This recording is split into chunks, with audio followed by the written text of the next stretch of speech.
ఏంటి నువ్వు చెప్పేది? ఇదంతా నా ప్లానే. ప్లానా? ఆ ఎందుకు? ఎందుకంటే వాడు వస్తున్నాడు, నేను తర్వాత చెప్తాను. చెయ్యలా ఇవ్వు. అయ్యో గారు తల్లి, కొంచెం వర్చుకో. పాప, నా తల్లికి ఎంత గాయమైంది. అల్లుడు గారు, మీరేంటిలా? కావేరికి ఎలా ఉంది? ఇప్పుడే కట్టు కట్టాను.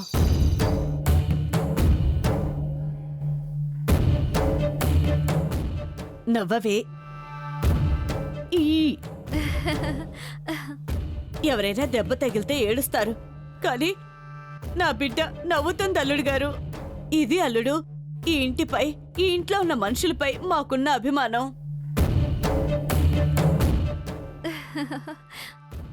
నా బిడ్డని పెళ్లి చేసుకొని మీరు దానికో దారినిచ్చారు. అది మీ రుణం తీర్చుకోవాలనుకుంటోంది. ఈ రోజు తన ప్రాణాల్ని సైతం పణంగా పెట్టిందంటే అందుకు కారణం మీరే అల్లుడు గారు. మీకోసం తను ఏమైనా చేస్తుంది అల్లుడు, ఏమైనా చేస్తుంది. ఇంకేం చేయమంటుందో? ఈ జీవితాలు మీవి అల్లుడు గారు, ఈ ప్రాణాలు మీవి, మీ ఇష్టం.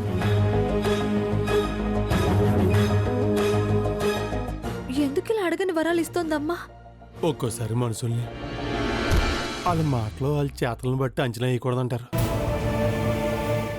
ఈరోజు నీ విషయంలో అదే నిజమైంది.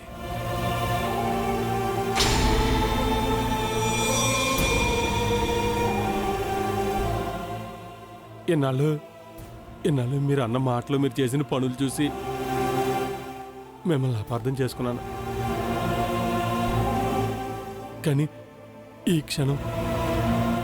క్షణం మీరేంటో తెలుసుకున్నాను. అది మా అదృష్టం అల్లుడు. మీరు ఉండటమే మా అదృష్టం.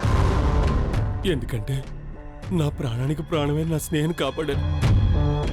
మీరే కనుక లేకపోతే ఈ పాటికి నా స్నేహం తన కడుపులో నా బిడ్డను కోల్పోయి ఏడుస్తూ ఉండేవాడిని. అయ్యయ్యో, ఇలా చూడండి, మీకు నేనేమిచ్చినా మీ రుణం తీర్చుకోలేను. నన్ను దురదృష్టం నుంచి బయట తీసుకొచ్చి కాపాడారు మీరు. మీ రుణం ఎప్పటికీ తీర్చుకోలేను. అయ్యయ్యో. కావేరి, నేను నిన్ను పెళ్లి చేసుకుని నీకు న్యాయం చేశాను, అన్యాయం చేశానో నాకు తెలియదు. కానీ ఒకటి మాత్రం నిజం చెప్తున్నాను, ఈ రోజు నువ్వు చేసేవే మాకు సాయం.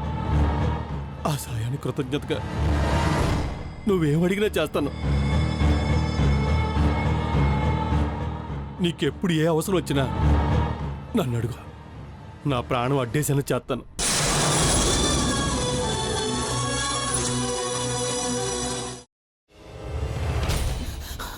నువ్వు ఇంకేమన్నా చెప్పాలా? ఇంకేమన్నా అబద్ధం చెప్పాలనుకుంటే చెప్పేయి. నేను చూడాలనుకుంటున్నాను నన్ను మోసం చేయడానికి నువ్వు ఎంత నీచానికి దిగజారగలవు అని. ఎందుకు ఆలియా, ఎందుకు నువ్వు ఇలా చేసావు? నీకు తెలుసు కదా, నానమ్మ తర్వాత నీ ఒక్కదానిని కదా నేను పూర్తిగా నమ్మేది. ఏమన్నావు నువ్వు? ఈ మధ్య అన్నిటినీ మర్చిపోతున్నావా? అది చాలు.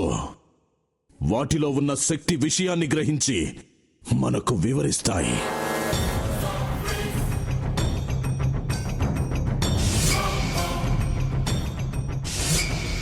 ఎవరు ఆ దండ విప్పొద్దు, గది తలుపులు తెరవద్దు.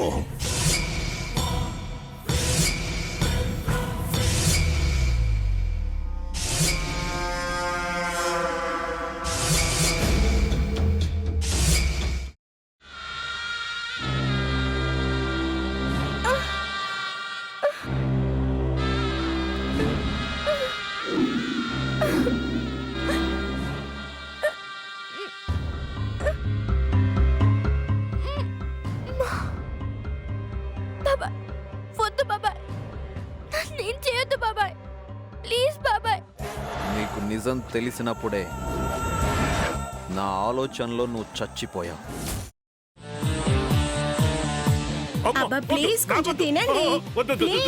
భీమారావు గారు, మీరా?